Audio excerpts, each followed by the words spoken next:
hiwaga from nowhere na hindi ko maintindihan na ito totoo talaga. Isa akong hold-upper. Isa akong stasher. Taong monumento ko. Sa sobrang nagawa kong kasalanan, ang mindset ko talaga is sa purgatorio.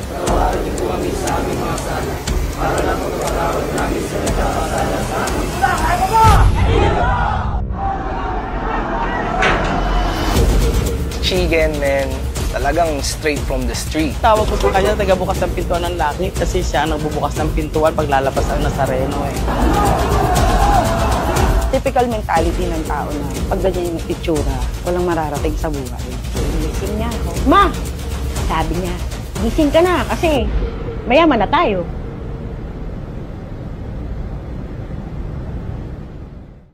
Okay, time check, 8:30 p.m.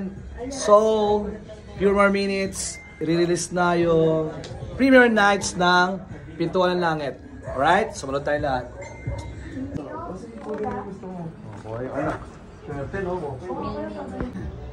Yeah.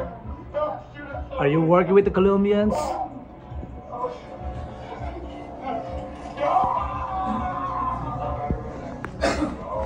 Yo, isa sa story ko dati, yung Get Rich or Die Trying, isa yan sa nagpa-andar sa akin. Kaya kumilos talaga ako. After ko mapanood yung Get Rich or Die Trying na yan, ayun na. Talagang, tama naman yung word eh. Get Rich or Die Trying. Eh yung iba nga, hindi pa nagtatry eh. Namatay ka na lang, hindi ka sumusubok. Yeah. So, 8:57, 3 more minutes. Start na tayo. Yeah, puntin tayo. Mga ng papay. Alam mo bang kinakabahan ako mag-upload? Ganda. Premiere launching ng short film natin. Yeah. 23K views. It's already 8:59. Isa na akong bibilang. Sino ba lamang?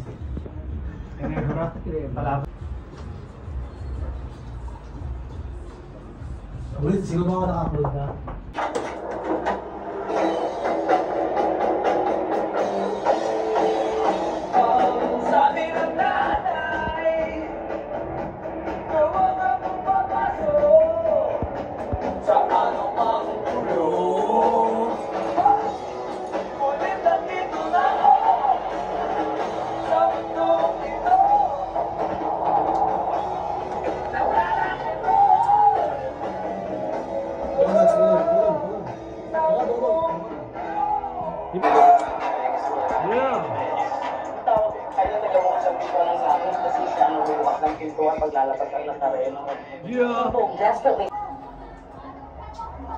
Okay, so ang unang title ng episode 1 is Kandila. So bigyan ko ng konting trivia bakit Kandila yung title. Sa first episode ng Kandila is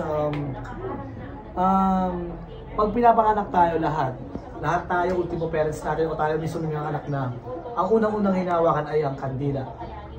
Tama, sa binyag, ang unang hawak, kandila.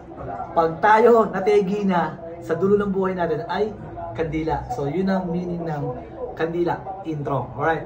Sa episode 2, ang title niya is Pintuan ng Langit. Then ang poster niya yung parang nasa gate, di ba? Gate ng Quiapo, di ba? Alright. Hindi ibig sabihin yun is meaning nun ay gate ng Quiapo o Pintuan ng Langit. Ang totoong meaning ng trivia ko sa meaning ng title ng Pintuan ng Langit is opportunity. Kaya nga binuksan yung gate eh, di ba? So, lahat tayo maraming problema sa buhay, mahirap bigyan or magkaroon ng pagkakataon or opportunity. So, nilagyan namin ng twist, etc. So, yun yung title, which is Pintuan ng Langit. So, ang meaning ulit ay opportunity. So, ang part 3, abangan nyo sa ngalan ng Ama at ng Anak. Okay, so simula na yun, isama ka sa akin. Nagsama-sama